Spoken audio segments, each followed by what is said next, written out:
pour votre présence. Le meeting est en train d'être enregistré. Merci à tous pour votre présence et bienvenue à ce webinaire consacré à la session d'entreprise où on va répondre à la problématique de comment diviser par 10 le montant de votre session d'entreprise. Donc simplement, avant de commencer, j'aurai deux consignes à vous indiquer. D'abord, à la fin de la présentation, vous aurez un lien pour nous faire un feedback. Donc ça nous permettra d'avoir un retour sur ce que vous avez pensé de la réunion. Donc ça nous permettra de nous améliorer pour les prochaines. Mais également, ça nous permettra de vous recontacter si jamais vous êtes intéressé. Et deuxièmement, je vous demanderai de bien vouloir couper vos micros. Donc pour l'instant, je vois que tout le monde a coupé son micro, donc c'est parfait. Ça nous permettra de nous entendre et que la présentation soit pas perturbée par des sons. Voilà pour ça. Donc on est parti sur 1 heure de présentation et 30 minutes ensuite de questions-réponses. Donc si vous avez des questions, n'hésitez pas à les poser dans le chat, quoi qu'il en soit. Et dans tous les cas, on a prévu donc 30 minutes pour vos questions à la fin de la présentation. Simplement avant de commencer également, 2 mots sur les personnes qui vont vous présenter, qui vont faire la présentation. Donc Fanny et Nathan, donc tous les deux sont consultants chez Culture Patrimoine. Donc ça fait plus de 6 ans maintenant qu'ils exercent chez nous. Et voilà, effectivement, ce sont des experts sur l'ensemble des sujets patrimoniaux, mais sur le sujet professionnel également, et notamment la session d'entreprise. Donc voilà, c'est eux qui vont vous faire la présentation. Et également quelques mots sur Culture Patrimoine avant de commencer. Donc nous, on est un cabinet de gestion de patrimoine et un multi-family office. Donc ça fait plus de 20 ans qu'on existe maintenant. Et notre but, c'est d'être l'interlocuteur de référence sur tous les sujets patrimoniaux pour nos clients. Donc voilà, on est une sorte de Sherpa patrimonial. Et si on devait nous définir en 4 questions, c'est ce qui est ici, les 4 questions. Pour qui? On nous pose souvent la question de savoir si il y a une condition de revenu ou de patrimoine minimum pour faire appel à nos services. La réponse est non, pas du tout. Du moment que vous avez une question, que ce soit sur le patrimoine, mais également la cession d'entreprise, la retraite, la transmission, on a une valeur ajoutée à vous apporter sur tous les sujets, sur tous ces sujets-là. Donc effectivement, pas de condition de revenu ni de patrimoine pour faire appel à nos services. Notre objectif, comme je disais tout à l'heure, c'est de devenir interlocuteur de référence sur l'ensemble des sujets patrimoniaux privés ou professionnels. Comment? Donc avec le triptyque technicité, expérience et fiabilité. Effectivement, technicité, donc Fanny et Nathan qui vont faire la présentation ont déjà enseigné en université. Donc Nathan à Orléans et Fanny à Dauphine. Et Culture Patrimoine intervient également dans des formations pour Dalloz et Francis Lefebvre notamment. Notre expérience, effectivement, elle est reconnue étant donné qu'on est en place depuis plus de 20 ans. Donc, on est basé essentiellement à Paris, mais maintenant, le cabinet s'étend sur l'ensemble du territoire et même à l'étranger. Et notre fiabilité, elle est reconnue également par un taux de satisfaction client supérieur à 95% et plus de 400 nouveaux clients par an donc qui viennent vers nous uniquement par recommandation. Et notre métier, donc on est avant tout un métier de conseil, donc on offre des services patrimoniaux de conseil. Et enfin, on va accompagner nos clients dans la mise en place de ce conseil avec un accompagnement sur le long terme et durable. Pendant cette présentation, donc Fanny et Nathan vont suivre un cas pratique, le cas pratique de Monsieur Patrimoine et sa famille. Donc voilà, je vais laisser Nathan et Fanny commencer leur présentation. Bonjour à tous. On va voir dans une première partie quels enjeux fiscaux pour la cession de votre entreprise. Et ensuite, on a prévu de voir une deuxième partie sur les optimisations fiscales à choisir justement pour votre cession d'entreprise. Bonjour à tous. Donc, avant de commencer, on a une courte introduction. Donc, pour replanter un peu l'objectif de notre présentation du jour, nous allons faire en sorte avec Fanny en fait de vous donner les outils pour optimiser la cession ou la transmission de votre entreprise, mais surtout que vous puissiez en fait savoir lequel est susceptible de vous correspondre et dans quelle situation les utiliser. Donc, s'agissant de la cession d'entreprise, il s'agira évidemment d'une présentation qui sera destinée aux détenteurs d'une société. Toutefois, on tient quand même à souligner que les outils que nous allons présenter avec Fanny peuvent être élargis aux associés de ce chef d'entreprise. Donc, voilà, c'est pas uniquement pour le chef d'entreprise, c'est un peu plus large que ça. Donc, les sociétés que l'on va cibler dans cette présentation, c'est les sociétés qui sont soumises à l'impôt sur les sociétés, sociétés commerciales. Et pour tout ce qui va être sociétés soumises à l'impôt sur le revenu, nous n'allons pas les évoquer lors de cette présentation. Concernant notre méthodologie, donc comme l'a dit Thomas, nous allons présenter dans un premier temps les principes et à chaque fois les appliquer de manière chiffrée, en fait, sous forme de cas pratiques. Et avec chaque partie, nous aurons une conclusion à leur terme. Donc, avant de se lancer dans tout ce qui va être schéma d'optimisation et outils, il nous paraissait fondamental de prendre un peu de recul pour replanter en fait les enjeux fiscaux applicables lors d'une session d'entreprise. En d'autres termes, on va vous présenter donc le régime fiscal applicable par principe et tout ce qui va être option avec un système d'abattement. Donc, pour, euh, pour répondre à ces problématiques de fiscalité, on va se poser un certain nombre de questions. La première question, qui paraît peut-être un peu simple, c'est qu'est-ce qui est fiscalisé en fait? Donc, avant de savoir combien on va payer, la question, c'est de savoir qu'est-ce qui est taxé par l'État quand on cède son entreprise. Donc, ce qui est imposable, ça va être la plus-value de cession. Donc, la plus-value de cession, ça va être assez simple, c'est la différence entre le prix de cession et le prix d'acquisition ou de création des titres de la société. Ensuite, une question qui est fondamentale, c'est de savoir quand faut-il payer en fait cette fiscalité.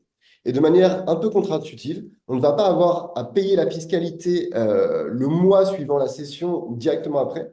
En fait, on doit payer la fiscalité l'année suivante, une fois que l'on a déclaré dans sa déclaration fiscale personnelle justement les éléments de la cession. Donc, on paye en septembre en fait et on déclare en mai les éléments de la cession. Et donc, ce qui est important, c'est qu'on va avoir un effort de provision de cet impôt à réaliser pour ne pas se faire surprendre au moment où l'État va appeler les sommes liées à la fiscalité. Deux éléments donc à prendre en compte, la date de la cession et la règle de principe. Donc, oui. Merci Nathan. Donc pour le régime fiscal, donc on voulait vous présenter déjà les règles de base. Donc faut savoir que pour les titres qui ont été acquis, créés avant 2018, on va avoir en fait 2 cas de figure. Donc par défaut, cette plus-value, elle va être imposée au prélèvement forfaitaire unique, donc c'est le PFU, la fameuse flat tax, qui est de 12,8 côté impôt sur le revenu et de 17,2 côté prélèvements sociaux. Sinon, c'est sur option, on peut être imposé au barème progressif de l'impôt sur le revenu. Donc, on vous a mis en bas à droite, donc de 0 à 45 sachant que c'est un barème qui va regrouper aussi l'ensemble de vos revenus. Donc, si vous avez des revenus d'activité à côté, des revenus immobiliers, etc. Il faut savoir que si on prend cette option impôt sur le revenu au barème, on peut avoir des abattements pour durée de détention qui peuvent monter jusqu'à 85%. Donc, on a des abattements à 50, 65, voire 85%. Et donc, c'est ça qui peut être intéressant. Il faut savoir que cet abattement par exemple, de 85%, il est applicable seulement sur la partie impôt sur le revenu et pas sur la partie prélèvements sociaux, toujours de 17,2% dans notre situation. Donc en fait, la différence, déjà en plus sur ces prélèvements sociaux, donc les prélèvements sociaux toujours de 17,2%, mais si on prend cette option barème progressif, on a une partie de la CSG déductible, donc 6,8%, qui va venir justement être déductible. Donc l'année suivante encore, donc 2 ans après la cession, on va avoir une charge déductible et donc on va avoir un gain fiscal supplémentaire. Ça, c'est pas le cas pour si on prend l'option par défaut PFU. Donc en fait, il faudrait aller vraiment au bout du calcul de se dire est-ce que je choisis par défaut l'option PFU ou l'option au barème en calculant les abattements, cette CSG déductible et plus globalement la tranche d'imposition à lire. À cela, on ajoute, merci. À cela, on ajoute la contribution exceptionnelle sur les hauts revenus. Ça, c'est dans tous les cas, de 0 à 4%. Ça va dépendre du coup de votre revenu fiscal de référence. Et on fait un petit focus tout à l'heure par rapport à ça sur cette CEHR. Donc voilà, je m'arrête là pour les explications. Et on fera aussi un focus sur la CDHR, donc la contribution différentielle sur les hauts revenus, parce qu'en fait, c'est une actualité de la loi de finances 2025 et donc ça nous semblait intéressant de faire un focus aussi là-dessus. Donc comme je vous disais, on a des abattements pour durée de détention si on choisit l'option impôt sur le revenu. Donc cet abattement, il peut aller jusqu'à 85. Ça va permettre de, diminuer la facture. Et comment je trouve mon 6,05 qu'on indique sur le slide? En fait, c'est la différence entre le taux forfaitaire de 12,8 avec le PFU versus l'IR avec un abattement de 85% en se disant bon je serai imposé à l'IR à un taux de 45%, sachant que j'ai aussi déjà en fait des revenus du travail notamment ou potentiellement immobilier ou autres revenus qui sont déjà imposés dans les autres tranches. Donc, pour pouvoir bénéficier de cet abattement de 85%, il faut que votre société ait moins de 10 ans. Il faut aussi moins de 250 salariés dans la société, un chiffre d'affaires inférieur à 50 millions d'euros, un bilan annuel total de moins de 43 millions d'euros. Il doit s'agir d'une nouvelle activité et pas une reprise d'activité. La société doit être soumise à l'IS, donc l'impôt sur les sociétés, établi en Europe et avec une activité de business. Donc c'est quand même des critères à prendre en compte pour bénéficier de cet abattement potentiel. Je précise aussi qu'il existe un abattement pour départ à la retraite d'un montant de 500 000 euros qui n'est pas cumulable avec cet abattement pour durée de détention, mais par contre, qui peut s'appliquer à la fois sur l'option IR que je vous ai présentée tout à l'heure ou sur l'option PFU, et toujours applicable sur l'impôt sur le revenu, mais jamais sur les prélèvements sociaux. Voilà, on n'a pas fait de focus par rapport à ça sur le départ à la retraite, mais il faut savoir que cet abattement existe également. Donc, merci Fanny. Pour conclure, deux choses importantes sur ce que vient d'expliquer Fanny. Donc, dans 95% des cas, on va quand même avoir le régime de base qui sera plus efficace que cette option pour le barème progressif avec l'abattement pour durée de détention renforcée et la CSG déductible. Et en pratique, quand on fait une cession d'entreprise, l'année où on cède l'entreprise, on va avoir des revenus particulièrement élevés. Et c'est pour ça qu'on raisonne sur une tranche marginale d'imposition à 45%, puisque compte tenu des revenus à la cession, on va être en général supérieur à la tranche à 30%. Donc, si on reprend de manière un peu simplifiée ce qu'a présenté Fanny, donc en gros, on a une liste de conditions à vérifier pour pouvoir se dire est-ce qu'on bénéficie de cet abattement pour durée de détention renforcée. Et la première condition, c'est est-ce que les titres ont été acquis avant le 1er janvier 2018? Si c'est oui, alors on va pouvoir dérouler les autres conditions. Si c'est non, il n'y a pas de question. En fait, on va être de base sur le régime par défaut, ce qu'on appelle la flat tax, et donc 12,8% plus 17,2 de prélèvements sociaux. Si par contre on a acquis ces titres avant le 1er janvier 2018, là on peut vérifier les autres conditions de la checklist qu'a présentée Fanny et potentiellement aller prétendre à ce système d'abattement renforcé et donc avoir une fiscalité plus avantageuse potentiellement que le régime par défaut. Comme l'a dit Fanny, on va avoir un petit zoom sur ce qu'on appelle la contribution exceptionnelle sur les hauts revenus, donc la CEHR. En fait, c'est une taxe supplémentaire qui s'applique quand on a des revenus qui dépassent certains seuils. Donc c'est pareil, c'est un barème progressif qui est affiché à l'écran et qui va être différent selon si on est célibataire ou en couple. Donc pour les célibataires, ce seuil de revenu il est à 250 000 euros sur l'année et pour un couple, c'est 500 000 euros et ça va jusqu'à 4%. Ce qui peut être intéressant de préciser également sur cette taxe, c'est qu'il y a un mécanisme de lissage pour les revenus exceptionnels où on va prendre en compte le revenu fiscal de référence de l'année, mais on va aussi regarder le revenu fiscal de référence des 2 dernières années pour lisser cette taxe quand on est sur un revenu exceptionnel lié par exemple à une cession d'entreprise.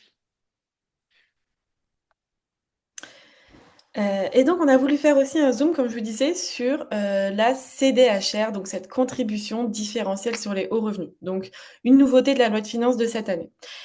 Elle ne concerne pas tout le monde, elle concerne uniquement en fait les foyers qui sont déjà soumis à la CEHR, donc évoquée à l'instant par Nathan. Donc, c'est-à-dire un revenu fiscal de référence de plus de 250 000 euros pour une personne seule ou plus de 500 000 euros pour un couple. L'objectif en fait de cette taxe, c'est de garantir un taux d'imposition pour le foyer qui ne descende pas en dessous de 20%. C'est ça en fait l'objectif de cette contribution supplémentaire. Et donc concrètement, on vous a mis la formule ici, mais concrètement son calcul, il va prendre en compte quoi? Le revenu fiscal de référence ajusté parce qu'on peut avoir voilà, on va faire des exemples pour illustrer ça. Il va prendre en compte l'impôt sur le revenu, les prélèvements libératoires et la CEHR. Et donc, on peut ensuite majorer de 12 500 euros pour les couples ou avoir une petite majoration pour personnes à charge. Mais voilà, on va faire un exemple, mais c'est pour vous présenter un petit peu ce qui est pris en compte dans le calcul. Un point important, c'est que les revenus exceptionnels, comme par exemple une plus-value de cession, ces revenus exceptionnels ne vont être pris en compte qu'à hauteur de 25% pour déterminer justement ce revenu fiscal de référence ajusté. Ils ne vont pas être pris en compte à 100%. Donc, autrement dit, cette contribution, elle est nouvelle, elle s'applique aux personnes qui sont déjà soumises ou qui vont être soumises à la CEHR pour justement renforcer la fiscalité sur les très hauts revenus. Merci Et Fanny. recruter Pour bien comprendre les enjeux de cette nouvelle taxe, cette nouveauté de 2025, on va vous présenter du coup une application chiffrée, comme l'a dit Fanny, à une hypothèse de cession d'entreprise. Et donc, ce qu'il faut retenir avant de rentrer dans le détail, c'est que de manière générale, cette taxe, elle est assez complexe dans sa mise en œuvre, mais pour autant, elle va s'appliquer assez peu dans le cadre de cession d'entreprise. On va le voir tout de suite. Donc là, on est dans une application où on a des revenus professionnels pour monsieur et madame de 60 000 euros chacun. On a une plus-value de cession liée à la cession de l'entreprise justement de 3 millions d'euros, ce qui nous donne un revenu fiscal de référence total de 3 120 000 euros. Donc, comme l'a dit Fanny, pour les revenus exceptionnels, on va retenir que 25% de leur valeur, ce qui va faire un revenu fiscal de référence qui va être ajusté. Et donc, on n'est plus à 3 120 000, on est à 870 000 euros. Donc, on va avoir les deux options avec d'abord le régime de base avec le prélèvement forfaitaire unique et ensuite une application avec le barème progressif et notamment les abattements de 85% présentés juste avant. Donc, pour le prélèvement forfaitaire unique, on a tout d'abord l'impôt sur le revenu lié au salaire, donc c'est 18 703 euros et c'est au barème progressif. On a ensuite le prélèvement forfaitaire unique de 12,8% qui représente 384 000 euros. Et du coup, on va également le diviser par 4 dans notre calcul de taux d'imposition pour la contribution différentielle sur les hauts revenus. Et donc, en fait, on ne va retenir que 96 000 euros dans notre ratio et calcul du taux d'imposition. On a ensuite les prélèvements sociaux sur la plus-value, donc à hauteur de 17,2%, ce qui représente 516 000 euros sur nos 3 millions de plus-value. La contribution exceptionnelle sur les hauts revenus pour environ 100 000 euros. Et donc là, ce qu'on va faire, c'est qu'on va faire un ratio entre l'impôt qui a été payé versus notre revenu fiscal de référence ajusté de 870 000 euros. Donc, comme on peut le voir ici, l'impôt total sur le revenu pris en compte pour la CDHR, il est que de 214 503, alors qu'en fait, on le voit au-dessus, il y en a beaucoup plus d'impôts. Pourquoi? Tout d'abord parce que les prélèvements sociaux, ils ne rentrent pas en compte dans ce calcul de taux d'imposition, parce que les prélèvements sociaux sont mis en marge de l'impôt sur le revenu. Donc, ce qu'on va prendre en compte, c'est l'impôt sur les salaires, donc 18 703 euros, un quart de l'impôt lié à la cession d'entreprise, 96 000 euros, et la contribution exceptionnelle sur les hauts revenus pour environ 100 000 euros. Et donc, on arrive à un impôt final de 214 503 qu'on vient comparer à notre revenu fiscal de référence ajusté de 870 000. Et donc, on voit que là, le taux d'imposition pour l'application de la contribution différentielle sur les hauts revenus, il est de 25%. Et donc, il est supérieur au seuil de déclenchement de 20% de cette taxe-là. Donc, dans ce cas de figure-là, on ne serait pas du coup imposé en plus à la contribution différentielle sur les hauts revenus. Voyons maintenant l'option pour le barème avec les abattements pour durée de détention renforcée. Donc, on a toujours l'impôt sur les revenus liés au salaire de 18 703 euros. On a l'impôt sur la plus-value avec l'option barème progressif, où là, on n'est plus à 384 000 avec l'option, avec le taux forfaitaire unique, on est à 202 500. De la même manière, il faut diviser par 4 s'agissant d'un impôt exceptionnel, et on retient donc que 50 625 euros dans notre ratio d'imposition. Les prélèvements sociaux, ça ne bouge pas, on est toujours à 17,2%. La CEHR, idem, on a environ 100 000 euros. Et donc là, notre revenu fiscal de référence ajusté, il est toujours de 870 000 euros. Par contre, notre impôt total sur le revenu pris en compte pour la contribution différentielle sur les revenus, il est de 169 128. Et donc, on fait le même exercice de ratio de mettre ces 169 000 euros sur les 870 000 euros de revenus fiscaux de référence ajustés. Et là, notre taux d'imposition, il est à 19,4%. Ça veut dire qu'on est en dessous du seuil de 20%. Ça va donc déclencher l'application de cette taxe, de cette nouvelle taxe. Et en fait, ça va être assez simple. On va augmenter le taux d'impôt pour arriver à ce seuil de 20%. Et là, dans notre exemple, ça va impliquer une fiscalité complémentaire de 4 800 euros environ, ce qui fera un impôt sur le revenu total de 174 000 euros. Donc voilà, ça nous paraissait vraiment intéressant de vous mettre un cas d'application de cette nouvelle taxe, vu que c'est une nouveauté. On ne sait pas si elle va être maintenue dans le temps, mais pour les sessions qui vont avoir lieu sur l'année 2025, bon, ben, elle a vocation à s'appliquer potentiellement. Et là, on a voulu vous mettre, je vais vous présenter un exemple donc assez rapidement parce que c'est un petit peu dans la même logique que l'exemple de Nathan, sauf qu'ici, on a des revenus qui ne sont pas exceptionnels. Et donc, on a donc dans notre cas les mêmes revenus pour monsieur et madame, donc 60 000 euros revenus d'activité, et on a 600 000 euros ici qui ne sont pas exceptionnels et donc qui vont être pris en compte du coup complètement pour notre calcul de la CDHR. Donc, je commence à droite avec le barème, où on voit qu'on va toujours être soumis à l'impôt sur le revenu, donc nos 18 703 euros. Donc là, l'impôt sur les salaires. On va avoir l'IR sur la partie dividende qui va être pris en compte et notre CEHR. Donc en fait, option barème, on va avoir un taux d'imposition de 26%. Donc là, pas de contribution différentielle sur les hauts revenus, on est au-dessus des 20%. Par contre, avec l'option PFU, là, du coup, on va avoir une autre fiscalité sur les dividendes, donc imposé directement, comme on l'a vu, à 30%. Et donc, on a un taux d'imposition seulement de 14%. Et donc là, on voit l'impact quand même qui est assez important, c'est-à-dire une imposition supplémentaire de presque 30 000 euros pour justement arriver à ce taux d'imposition à 20%. Donc, même si ça fait une imposition supplémentaire de 30 000 euros, on voit bien quand même que l'option PFU reste plus avantageuse dans cette situation. Mais on voit aussi l'impact de revenus qui ne sont pas exceptionnels ici par rapport à notre cas précédent. C'est ça, donc là, on est un petit peu en marge de la présentation sur la cession d'entreprise, mais comme c'est une nouveauté de 2025, cette CDHR, on considérait ça intéressant de mettre quand même un exemple d'application avec aussi des revenus non exceptionnels. Et donc, on a voulu faire aussi un cas pratique donc avec Monsieur Patrimoine dans notre situation, donc qui a créé une société pour 1 euro, qui la revend et aujourd'hui, en fait, il a une plus-value de 3 millions d'euros. Donc, option 1, on a vu, il est éligible au régime principal ou alors, et option 2, il valide toutes les conditions de notre fameuse checklist. Donc, étant donné qu'il a acquis les titres avant 2018, on peut se poser la question entre les deux options. Donc, flat tax 34% parce qu'on prend en compte 30% et de la CEHR, donc on arrive à 34% d'imposition, donc plus de 1 million d'euros de fiscalité sur notre plus-value de 3 millions d'euros. Ou alors, option barème avec abattement, ici on arrive à presque 28% de fiscalité, soit 838 000 euros, toujours pour le même montant de plus-value. Et donc là, j'applique pas encore une fois, voilà, l'abattement pour départ à la retraite de 500 000 euros. C'était vraiment pour bien comprendre les deux régimes et comparer les deux. Ça. Et dans l'option barème progressif avec abattement, ce qui n'apparaît pas également dans le pourcentage de fiscalité totale, c'est la CSG déductible dont a parlé Fanny il y a quelques slides, qui s'applique sur les revenus de l'année suivante et qui vient encore, au global, limiter l'imposition en cas d'option pour ce barème. Donc, pour conclure, nous, sur ce point-là, il faut vérifier si on a les conditions de la checklist pour bénéficier de l'abattement renforcé. Ça va être du coup l'option à privilégier si effectivement on peut en bénéficier. Ensuite, on aura le régime de base avec le prélèvement forfaitaire unique par ordre de priorité. Et enfin, l'abattement quand on ne remplit pas les conditions renforcées, qui est de 65% maximum, qui pourra être plus intéressant. Là, on l'a vraiment présenté de manière très simplifiée. Pour autant, il y a quand même pas mal de subtilités à avoir en tête. Et c'est important de regarder chaque situation avec précision parce que voilà, il peut y avoir des cas de figure particuliers qui ne rentreraient pas dans voilà, dans ce triptyque de solutions.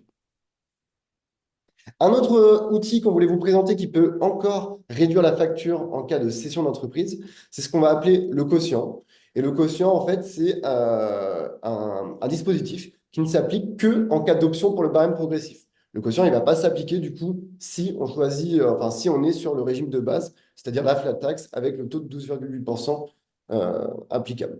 Donc le principe du quotient, ça va être assez simple, c'est de limiter la progressivité du barème quand on est en présence de revenus exceptionnels.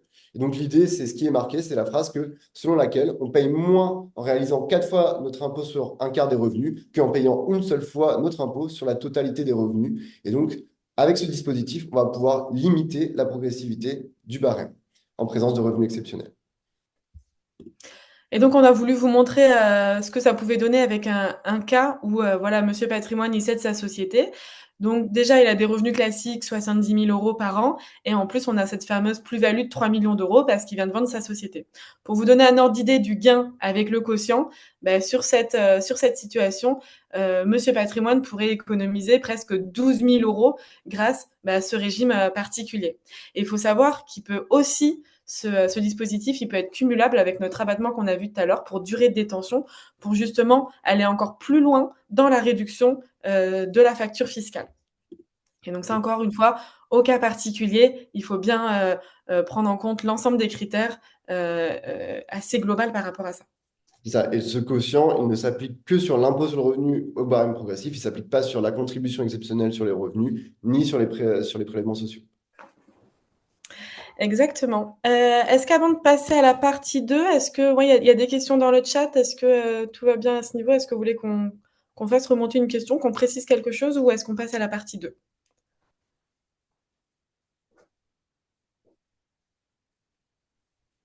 Non, c'est tout bon. Oui, c'est bon. Il y avait juste une petite question sur la holding de reprise, mais je pense que vous allez aborder ça peut-être dans les prochains slides. Oui, oui, on va parler Oui, effectivement du régime particulier d'une cession de titres par parfait. immobilier. C'est prévu. Parfait. Bon, bah, on fera ça à la fin alors. Merci. Merci. Donc en partie 2, on va voir du coup bah, quelle optimisation fiscale. Donc on va voir notamment le dispositif du pacte du trail, l'apport-cession, la donation-cession en pleine propriété et en démembrement de propriété, et justement le régime particulier. On va parler holding en dernière partie. Donc, je vais commencer par le pacte du trail. Donc ici, on parle d'un dispositif fiscal qui est très avantageux dans le cadre d'une transmission d'entreprise. Donc concrètement, ce pacte du trail va permettre de bénéficier d'un abattement de 75 sur la valeur des titres qui sont transmis via une succession ou via une donation, donc à titre gratuit. Autrement dit, on va avoir seulement une petite partie, donc minoritaire, de la valeur de l'entreprise qui sera soumise à nos droits de transmission. Et donc, ça vient réduire vraiment de manière considérable la fiscalité. Donc, ce dispositif, par contre, il a une contrainte majeure liée à des durées d'engagement. Parce que pour bénéficier de l'exonération, il faut respecter un double engagement. Un engagement qui est à la fois collectif de conservation des titres et à la fois un engagement individuel de chaque héritier ou donataire de conservation ici. On ne va pas s'étendre ici sur ces engagements, mais il faut savoir qu'ils existent. Mais qui permettent encore une fois de bénéficier d'un outil assez puissant dans l'organisation de sa transmission et qu'il faut encore une fois anticiper sur le long terme. On va vous présenter un exemple chiffré pour bien voir l'impact de ce dispositif. Merci Fanny. Et effectivement, donc pour une application chiffrée de ce dispositif, donc on retrouve Monsieur Patrimoine, Madame Patrimoine, sa femme et leurs trois enfants, Paul, Marie et Jean. Donc, on va partir du postulat que les titres de la société sont des biens communs, que Monsieur et Madame Patrimoine sont mariés sous le régime légal de la communauté légale, pardon. Et donc, qu'on va faire une transmission pour 3 millions d'euros, la valeur des titres. Donc, on va avoir deux hypothèses. La première, c'est donation ou transmission sans dispositif du pacte Dutreil. Et la seconde, c'est la même chose, mais où on aura ce dispositif qui va s'appliquer avec, comme l'a dit Fanny, un impact assez significatif. Donc, qui va donner? Ben, ça va être monsieur et madame, s'agissant de biens communs, en fait, et ils vont donner chacun à leurs trois enfants, ce qui fait un total de 6 donations. Ça va être important. Donc, la première hypothèse, c'est sans pacte du trait, comme on l'a dit. On va avoir une assiette de transmission globale de 3 millions. Ces 3 millions, ça va être 1,5 million donné par chacun des parents aux trois enfants, ce qui fait 500 000 euros donnés à chaque enfant par chaque parent. Là, sur ces 500 000 euros, on a un abattement en ligne directe de 100 000 euros qui vient se déduire, ce qui fait une assiette imposable de 500 000 moins 100 000, 400 000 euros qui vont être passés aux droits de transmission. Pour le calcul des droits de transmission, on est sur un régime de barème progressif. Pour simplifier les calculs, on va partir sur un taux de 20% de droits de transmission qui va s'appliquer en termes de fiscalité. Donc, sur une assiette de 400 000 euros, si on a un taux de 20% qui s'applique, ça fait 80 000 euros de fiscalité. pour chaque enfant. Et comme chaque parent a donné à chaque enfant, il faut remultiplier ces 80 000 euros par 6 pour avoir la fiscalité totale pour transmettre ces 3 millions d'euros de patrimoine. Et donc, ça nous donne au total 480 000 euros de fiscalité pour avoir transmis ces 3 millions d'euros de patrimoine. À cela, on doit également ajouter ce qu'on appelle les émoluments notariés ou les frais de notaire de 2% environ du montant transmis, ce qui rajoute 60 000 euros de frais. Et donc, on a un total à payer d'environ 540 000 euros pour avoir transmis la société d'une valeur de 3 millions d'euros. Donc, cette première hypothèse, c'est on n'a rien fait, on n'a pas fait de dispositif d'optimisation, on a juste transmis les titres de la société. Maintenant, le même cas de figure, mais avec le dispositif du pacte Dutreil. Donc, comme l'a expliqué Fanny, on va prendre notre assiette taxable de 3 millions et on va venir la réduire de 75%. Et donc, on n'est plus que sur une assiette taxable de 750 000 euros, qui, de la même manière, va être divisée par 6 par chaque parent et par chaque enfant, ce qui fait au final 125 000 euros d'assiette imposable par enfant. Et sur ces 125 000 euros, on réapplique l'abattement de 100 000 euros en ligne directe, ce qui fait une assiette imposable par enfant de 25 000 euros. On applique le barème pareil des droits de transmission à 20% environ, ce qui nous fait en fait 30 000 euros de fiscalité totale pour cette transmission. Donc, comme on peut le voir, on compare 480 000 euros d'un côté à 30 000 euros de fiscalité de l'autre. Et donc là, on a réussi à réduire de plus de 10 fois la facture liée à la transmission de cette société grâce à ce dispositif. Donc, l'application, elle est vraiment massive pour le coup. Et à cela, on a quand même les émoluments notariés à payer de 60 000 euros. Ça, ce n'est pas optimisable. Et donc, on est à un coût total de transmission de 90 000 euros versus les 540 000 euros de l'hypothèse sans pacte Dutreil. Pour aller encore un cran plus loin, on a une seconde exonération qui peut s'appliquer avec le pacte Dutreil de 50% des droits. Donc là, on n'a plus 30 000 euros de fiscalité à payer pour avoir transmis les 3 millions de valeur de société. On n'a plus que 15 000 euros finalement. Et ça, en fait, ça demande deux conditions. Il faut que le donateur il ait moins de 70 ans et que ça soit un pacte Dutreil en pleine propriété. Donc là, avec cette exonération complémentaire, on tombe à 75 000 euros de fiscalité de droits à payer au total versus les 540 000 euros qu'on a présentés juste avant. Donc, le total à payer est vraiment réduit. On peut également voir dans la pratique ce qu'on appelle un pacte Dutreil démembré. Et en fait, ça va coupler le dispositif du pacte Dutreil au démembrement de propriété. Donc, le démembrement de propriété, on va rezoomer dessus un peu plus tard dans la présentation. Mais en gros, c'est le fait de ne donner qu'une partie de la pleine propriété. Et donc là, en l'occurrence, on va ne donner que la nue propriété des titres aux enfants. Donc, de la même manière, on a une assiette taxable de 3 millions qui est donnée. Sur ces 3 millions, on applique le pacte Dutreil qui prévoit 75% d'exonération. Et donc, on a une assiette taxable qui tombe à 750 000 euros au global. Ces 750 000 euros, on les divise par 6 pour chaque donation, par chaque parent à chaque enfant, ce qui fait 125 000. Et là, la différence, c'est qu'on va en plus appliquer la quote-part de valeur de la nue propriété, vu qu'on ne donne que la nue propriété, qui sera de 50% dans notre cas de figure. En fait, c'est un barème légal prévu à l'article 669 du Code général des impôts qui prévoit qu'en fonction de l'âge de l'usufruitier, on a une quote-part de valeur pour la nue propriété. Là, on va prendre 50% pour simplifier. Et donc, on n'est plus à 125 000 euros d'assiette imposable, on va être à 62 500 euros. Sur ces 62 500 euros, pareil, on a l'abattement en ligne directe de 100 000 euros qui va s'appliquer.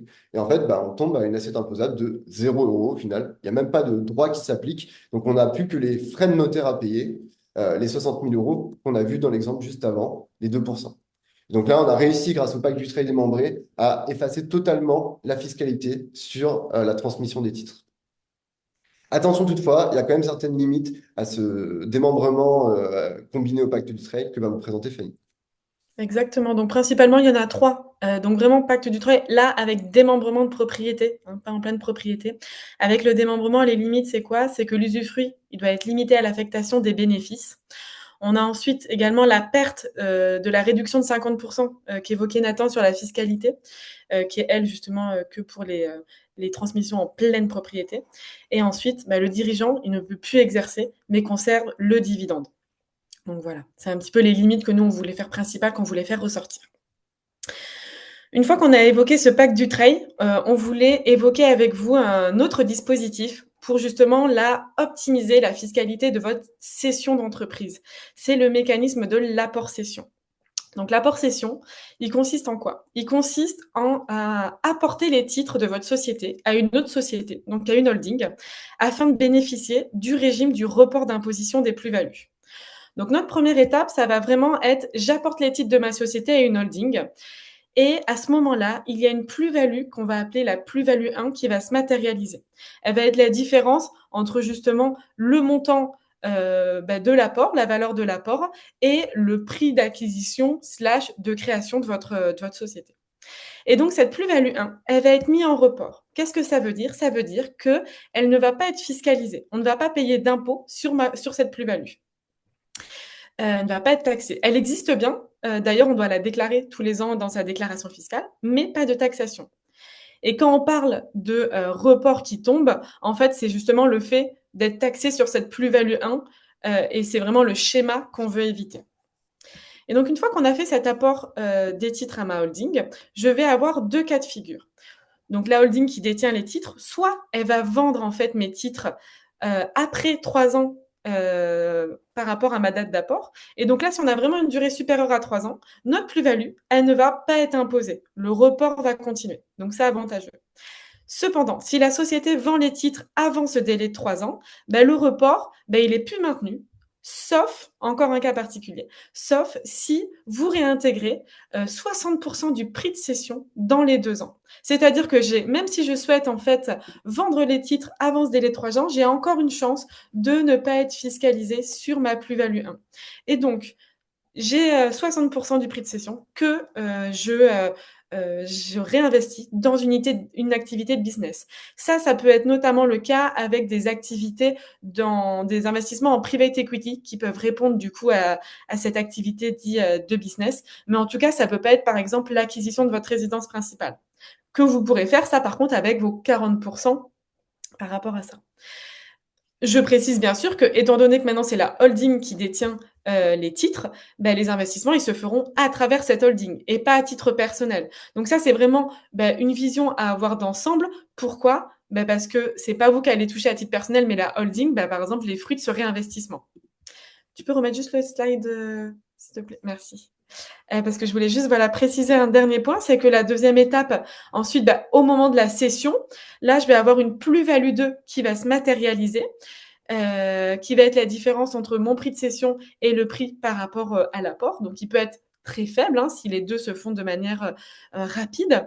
Et donc là, je vais être imposée. Et donc, tout à l'heure, on va avoir cette imposition qui peut être du coup bien réduite grâce au régime des titres de participation que vous présentera Nathan. Mais voilà, le cas principal, c'est de se dire, je peux avoir un report d'imposition sur ma plus-value au moment de la cession de l'apport cession. Je précise aussi qu'on n'est pas obligé de faire ça sur 100% des titres. Ça peut être fait que sur une partie des titres, ce régime d'apport cession, et donc ça peut être avantageux. Concernant les conditions, donc comme je vous disais, il y a des conditions de réinvestissement. Donc le financement, ça doit être dans une activité commerciale, industrielle, artisanale, agricole ou financière. L'acquisition du contrôle d'une société opérationnelle et avec la souscription en numéraire au capital en société opérationnelle. Là, j'ai ensuite quelques checklists éligibles à l'apport cession pour justement ce réinvestissement de 60% du prix de cession. Donc comme je vous disais, ça doit être une activité de business. Ne pas être une activité dans la gestion de son propre patrimoine immobilier ou mobilier, soumise à l'IS et avec un siège social en Union européenne. Donc tout ça, c'est vraiment pour nous des points où il faut être notamment accompagné pour vérifier qu'on rentre bien dans toutes les conditions et qu'on fasse les bonnes décisions, la bonne stratégie patrimoniale dans ce réinvestissement pour ne pas être taxé et avoir un impact fiscal important. Ouais. En fait, la justification de cette condition de réinvestissement de 60% du prix de cession dans une activité business, c'est l'idée derrière laquelle l'administration fiscale donne une faveur en disant, bon, ben voilà, pas de fiscalité sur la plus-value, mais par contre, la contrepartie de ça, c'est qu'il faut que l'argent du prix de cession, il serve l'économie et donc il finance une vraie activité et que ça soit pas juste de la capitalisation dans la holding, en fait. Exactement. Merci. Et donc, pour vous montrer un cas un petit peu chiffré, pour que vous ayez un ordre d'idée, on a toujours donc Monsieur Patrimoine qui cède les titres de la société. Donc, sa plus-value, elle est toujours de 3 millions d'euros. Il détient déjà une holding à laquelle il a apporté les titres de sa société opérationnelle. Et donc, du coup, ça va sur ces 3 millions de plus-value réalisée, grâce au régime d'apport-cession, ça va lui permettre une économie de 900 000 euros. Donc, pour vous rendre compte, en fait, de l'impact fiscal qui peut être important. Donc, une économie de 900 000 euros sur cette plus-value réalisée. Voilà. C'est ça. Donc là, on a vu donc le pack du trail, l'apport session présenté par Fanny, et on va voir un autre outil très efficace en termes d'optimisation sur la session, sur la transmission et la session. Ça va être ce qu'on appelle la donation session. La donation session, en fait, c'est un mécanisme qui repose sur deux opérations. C'est à la fois une donation suivie d'une session. Donc, on va donner les titres de la société, par exemple, de 3 millions dont on parlait tout à l'heure, à soit ses proches, soit à ses héritiers. Et le fait de donner les titres, ça va avoir un effet qui est assez important, c'est que ça va purger les plus-values latentes sur les titres. Et donc, quand les héritiers qui ont reçu les titres vont les céder, ils auront comme plus-value calculée leur prix de cession moins le prix auquel ils ont reçu les titres. Et potentiellement, du coup, c'est zéro cette plus-value, si les deux opérations sont concomitantes, en fait. Donc, de la même manière, on a sur cette donation les abattements qui vont s'appliquer, que ce soit 200 000 euros en ligne directe, 15 392 euros pour les frères et sœurs, etc. Et ces abattements, ils se renouvellent tous les 15 ans.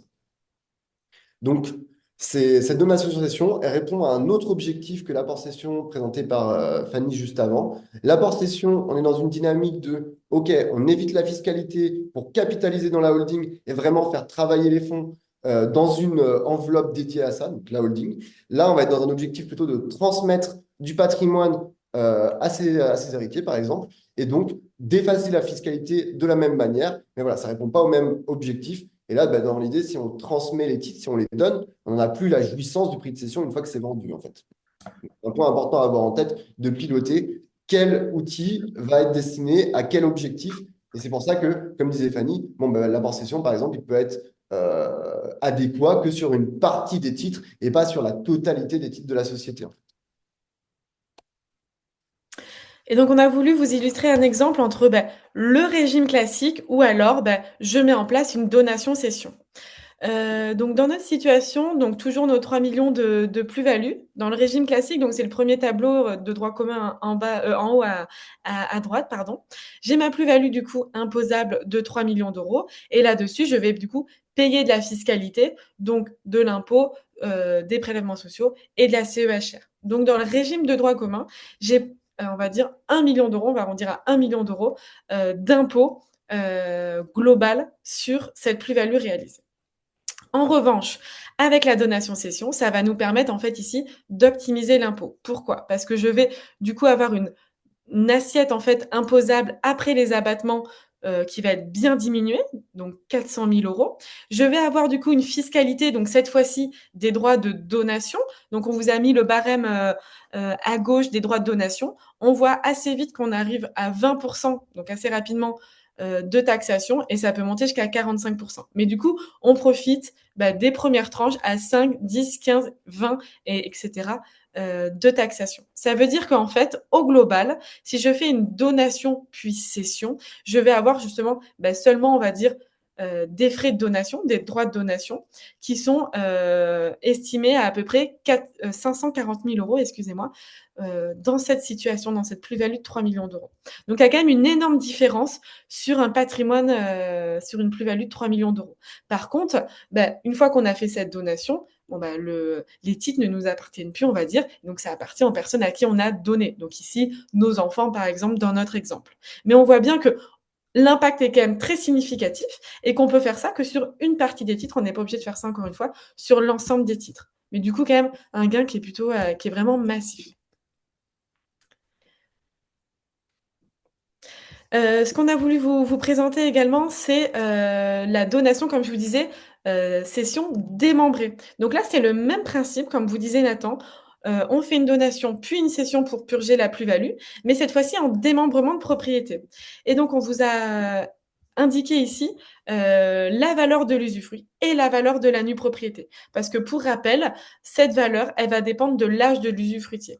Donc, plus on donne tôt, plus ça va être intéressant fiscalement parce que notre valeur de la nue propriété, elle va être faible. Et donc, du coup, toute la valeur de l'usufruit, bah, elle va être, on va dire, ça va être optimisé dans ce schéma-là. Donc, il est tout à fait possible de donner en démembrement de propriété pour avoir encore moins d'assiettes imposables et donc encore moins de fiscalité par rapport à une donation en pleine propriété. C'est ça. Ici, par Oui, ouais, vas-y. vas-y, je t'en prie. Oui, et donc l'intérêt du démembrement de propriété, c'est, on l'a pas redit, mais c'est que on ne donne que la nue propriété et au décès de l'usufruitier, en fait, la pleine propriété se reconstitue en franchise de fiscalité, en fait. Et donc on donne sur une assiette décotée. Exactement. Merci. Et donc avec quand même ce schéma de démembrement de propriété, il peut y avoir quelques, on va dire, subtilités, notamment sur, qu'est-ce qui se passe, sur, ce prix, si finalement on vend les titres, qui paye la plus-value et cetera. En fait, on va avoir 3 cas de figure. Première possibilité, c'est que on va répartir en fait le prix de cession entre le nu propriétaire et l'usufruitier. Donc en fonction du barème que je viens de vous montrer en haut de l'article 669 du CGI. Et donc si cette option est choisie, ça veut dire que le paiement de la fiscalité, elle est due au prorata par l'usufruitier et par le nu propriétaire. La deuxième solution, la deuxième possibilité, c'est que ce prix de cession, il est remployé sur un autre actif qui est aussi démembré. Donc ça, c'est également possible de se dire, bon, je fais un contrat, par exemple, financier, un contrat de capitalisation qui va être démembré, et donc je poursuis ce démembrement de propriété pour justement arriver au décès de l'usufruitier à en avoir la pleine propriété pour le nu propriétaire. Donc dans ce cas-là, c'est le nu propriétaire qui va être redevable de l'imposition. Et mon troisième cas, c'est le cas en fait du quasi-usufruit. Donc en fait, c'est un usufruit sur une somme d'argent qu'on appelle un quasi-usufruit et que l'usufruitier du coup peut user comme il l'entend. Et donc cette fois-ci, ça va être l'usufruitier qui va être redevable de cette imposition. Donc on a vraiment 3 cas différents qui vont dépendre en fait de vos objectifs, de votre situation, avec du coup une fiscalité qui va pas forcément être différente, mais ça va être des personnes, soit l'usufruitier, soit le propriétaire, soit les deux, qui vont être du coup redevables de cette imposition. Merci Fanny. C'est pas forcément évident ce mécanisme de donation-cession avec démembrement de propriété. C'est assez complexe. Et pour ça, on va vous présenter une application chiffrée qui va comparer deux hypothèses. Une donation-cession classique, donc ça c'est le cas de figure qu'on a vu juste avant, avec une donation-cession avec démembrement de propriété. Donc, on retrouve toujours Monsieur Patrimoine, Madame Patrimoine et leurs trois enfants. On est toujours dans une opération de donation. Donc, on donne les 3 millions d'euros de valeur de titre de la société. Donc, chaque parent donne à chaque enfant 500 000 euros, ce qui fait une assiette taxable de 500 000 euros. Sur ces 500 000 euros, pour la donation démembrée, donc donation-cession avec démembrement de propriété, on va dire qu'on appliquait la quote-part correspondant à la valeur de la nue propriété. Donc 50% pour notre cas de figure. Donc on va être à 500 000 euros sur lequel on applique ces 50%, ce qui fait une assiette taxable pour les droits de transmission de 250 000 euros pour la valeur de la propriété pour chacun des enfants. Sur ces 250 000 euros, on a toujours l'abattement en ligne directe de 100 000 euros qui vient se déduire. Et donc, ça nous donne une assiette imposable après abattement par enfant de 150 000 euros sur la valeur de la propriété. On a toujours notre taux de 20% des droits de transmission qui va s'appliquer pour chacun des enfants sur cette assiette de 150 000 euros, ce qui fait 30 000 euros de fiscalité par enfant. Et comme on a dit, il y a 6 donations, on remultiplie ces 30 000 euros par 6, qui nous donne une fiscalité totale pour cette donation démembrée de 180 000 euros. À cela, on a toujours les 2% d'émoluments notariés qui viennent se rajouter de 60 000 euros. Donc là, le total à payer pour avoir donné et cédé en fait ces 3 millions d'euros de titres est de 240 000 euros. Donc là, attention, on n'a donné que la nue propriété et en fait, l'usufruitier, lui, reste redevable de la fiscalité sur la quote-part qu'il a en fait. De l'autre côté, on a la donation-cession, comme l'a présenté juste avant Fanny, où là, on est sur un schéma assez classique, où en fait, on donne sur une assiette de 3 millions. Bon, je ne vais pas reprendre tous les calculs, mais en gros, on arrive à une fiscalité à la fin de 540 000 euros. Donc, bien sûr, on a plus de fiscalité sur la donation-cession classique pour la transmission des 3 millions de titres par rapport à la donation-cession avec des membrements de propriété, vu qu'on a donné que sur une quote-part de 50 000 euros, de 50%, pardon. Voilà pour la donation-cession. Donc, la donation-cession, au même titre que l'apport-cession et le pacte du trade, c'est des outils qui peuvent être utilisés dans la cession et la transmission de votre entreprise pour réduire la facture fiscale. Les trois sont très efficaces et s'appliquent à des cas de figure différents et répondent pas aux mêmes objectifs. Et maintenant, on va voir, pour cette quatrième partie, le cas particulier des titres détenus par une holding. Donc là, le cas de figure, c'est le suivant, c'est Monsieur Patrimoine.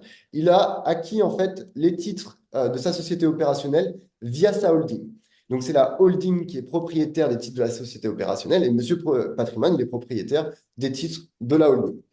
Donc pour ça, on va avoir un régime qui est assez efficace, qui s'appelle le régime des titres de participation et qui est spécifique du coup aux détenteurs d'une holding.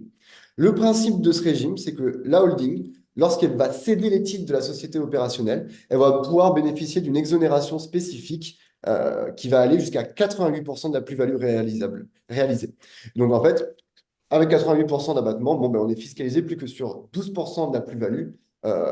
Et là, on n'est plus sur le régime qu'on a présenté au début de la présentation de flat tax, abattement pour durée de détention, etc., puisqu'on est dans le cadre de la société. Et donc, la fiscalité qui va s'appliquer sur la plus-value réalisée, c'est l'impôt sur les sociétés à un taux de 25% là dans notre calcul.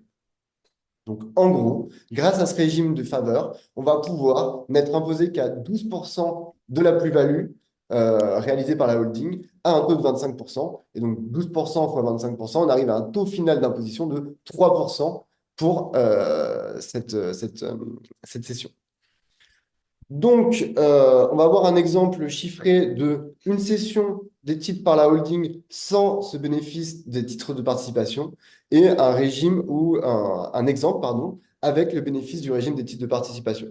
Donc, on a toujours 3 millions d'euros de plus-value imposable, cette fois dans la holding. Là, c'est imposable, bah, c'est 3 millions si on est sur le régime classique, avec une fiscalité impôt sur les sociétés à 25%. Donc là, le calcul est très simple, c'est 3 millions fois 25%. On arrive à 750 000 euros de fiscalité. De l'autre côté, donc on a toujours nos 3 millions de plus-value imposable, mais la holding bénéficie de ce régime des titres de participation. Donc on applique 88% d'abattement sur la plus-value. Et donc notre assiette imposable au niveau de la holding, elle n'est plus que de 360 000 euros, sur lesquels on applique les 25% d'impôt sur les sociétés, ce qui fait 90 000 euros pardon, de fiscalité totale à payer, versus les 750 000 euros initiaux. Donc ce régime des titres de participation, il est hyper efficace pour limiter la fiscalité applicable dans une cession de titres par une holding. Il y a des conditions quand même à respecter. Il y a 3 conditions principalement. La première condition, c'est qu'il faut que les titres soient inscrits comme titres de participation au bilan de la holding. C'est-à-dire que la holding, dans son bilan, doit y avoir marqué régime des titres de participation, enfin titres de participation pour les titres de la société opérationnelle. Il faut également que les titres aient été détenus par la holding depuis au moins 2 ans. Et enfin, il faut au moins 5% de détention du capital par la holding dans la société opérationnelle. Et donc, en fait, là, vraiment, l'objectif, c'est de réduire au maximum la facture avec le respect de ces 3 conditions. On arrive au terme de notre présentation. Donc, merci à tous de nous avoir écoutés. Un point quand même pour préciser ce qu'on vient d'expliquer avec Fanny, c'est que là, en fait, on a vraiment fait une présentation des outils qu'on peut utiliser de la fiscalité de manière très simplifiée. Pour autant, il y a énormément de subtilités dans la pratique. Et par exemple, une subtilité qu'on peut donner, c'est que l'option pour le barème progressif, c'est une option qui est annuelle et globale. Et par exemple, si on a une cession, mais également des dividendes durant la même année, il faut prendre en compte les 2 paramètres avant de choisir l'option globale qui, une fois qu'elle est choisie, on ne peut pas revenir en arrière en fait.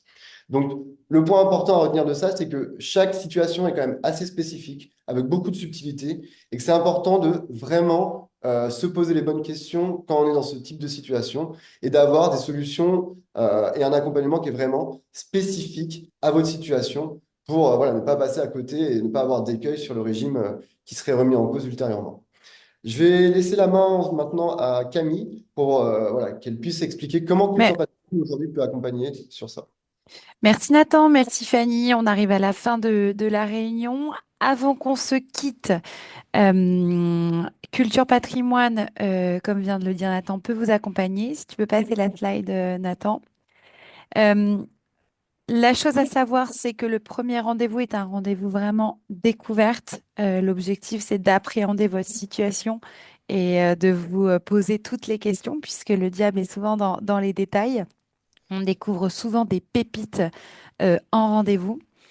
Nos honoraires, comment ça fonctionne? Une chose à retenir, c'est que les honoraires, le retour sur investissement est de 5 à 8 fois le montant des honoraires payés.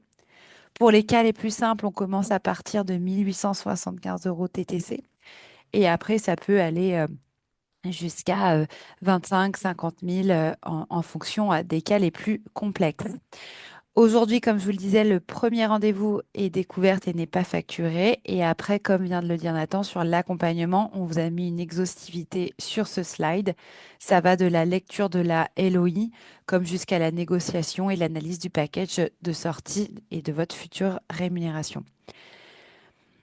Merci pour votre attention. Comme l'a dit Thomas au tout début de notre entretien, ce qui est très important pour nous, c'est le remplissage de ce feedback form.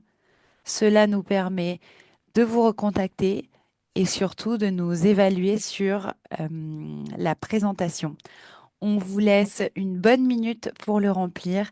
C'est très important. Merci beaucoup. Et après, on passera aux questions.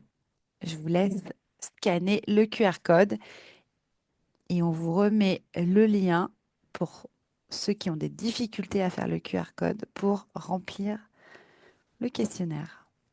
Je vous ai mis le lien dans le chat.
On vous laisse encore quelques secondes et après on va passer aux questions. Il y en a eu pas mal en privé et dans le chat.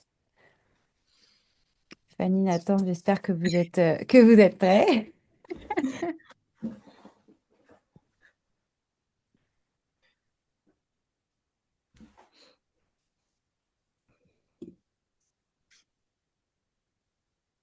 Je vais faire remonter quelques questions qui m'ont été communiquées dans le chat. Et n'hésitez pas, si vous voulez vous démuter, normalement, on vous a redonné l'accès pour démuter votre micro si vous voulez poser votre question tout de suite. Voilà. Je vous laisse la main à ceux qui veulent parler avant que je prenne la main sur les autres questions.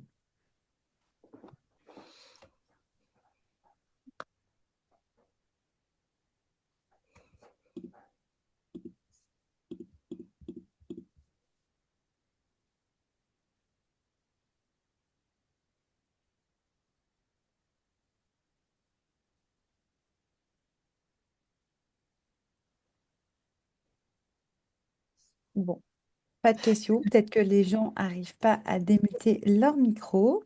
Une question, Nathan, Fanny, comment est-ce que je vérifie si j'ai bien fait le nécessaire au sujet des titres de participation? C'est-à-dire les conditions, du coup, le respect des conditions pour les titres de participation.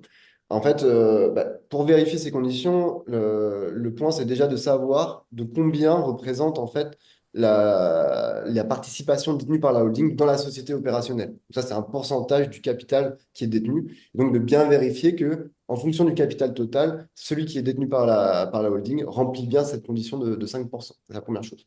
La deuxième chose, on l'a dit, c'est qu'il faut que les titres ils soient inscrits en tant que titre de participation au bilan de la holding. Et pour ça, en fait, bah, il faut lire le bilan de sa société et vérifier qu'on est bien dans la catégorisation titre de participation. Donc ça, voilà, nous, c'est quelque chose qu'on peut faire, c'est quelque chose qu'on peut vérifier justement de cette lecture, de vérifier si c'est bien présent ou pas. Et ensuite, bah, il y a la condition de durée, en fait, qui demande à la holding de détenir les titres depuis au moins 2 ans. Et ça, en fait, bah, c'est à partir du moment où la holding elle a obtenu les titres par rapport au moment où on le fait à la session, en fait. Donc, c'est pas la condition la plus dure à vérifier pour le coup. Merci Nathan. Et je compléterai par, souvent on se met en lien, je vous laisse me corriger, mais on se met en lien avec l'expert comptable, comme c'est lui qui fait le bilan, où on travaille à quatre mains pour vérifier que les titres de participation ont bien été inscrits au bilan, dont le numéro de compte qui va bien. Mm. Ok, top.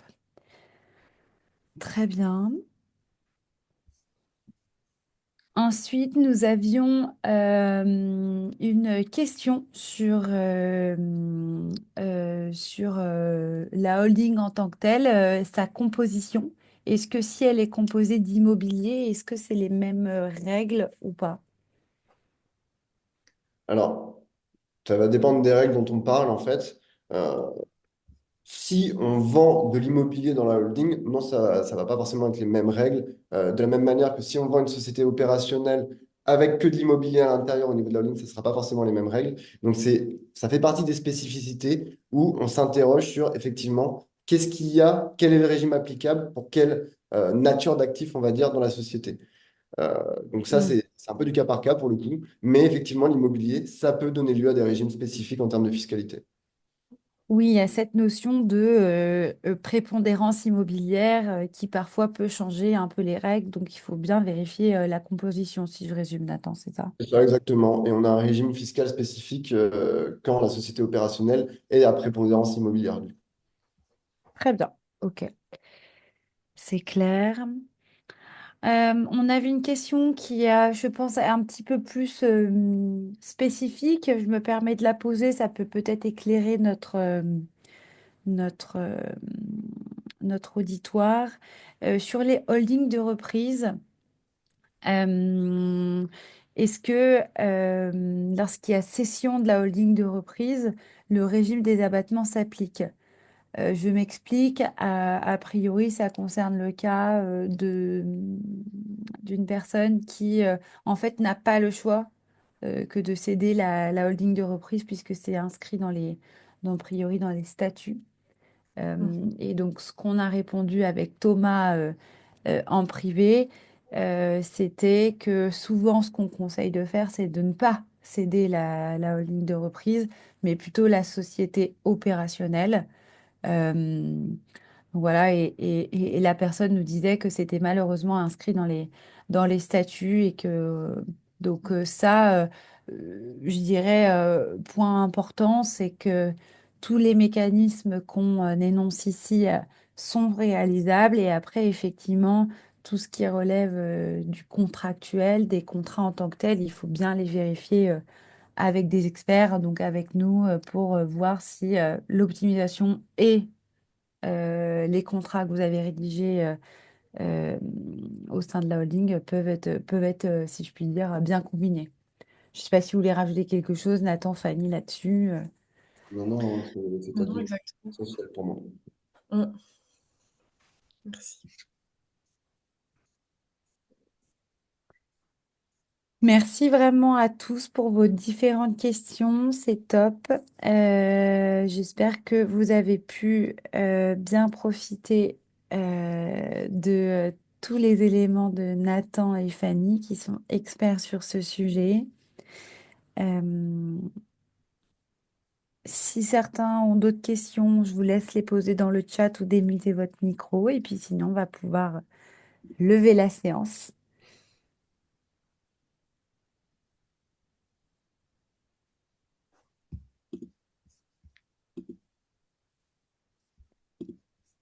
crois qu'il n'y a pas d'autres questions, Nathan, Fanny. Merci à tous, merci pour votre présence ce matin, pour les retours sur les feedback forms qu'on va bien lire avec Nathan et avec plaisir du coup pour vous rencontrer prochainement sur vos cas particuliers et pour vous accompagner là-dessus. Merci à tous. Bonne journée. Merci. Au Merci à revoir. tous, bonne journée. Merci beaucoup.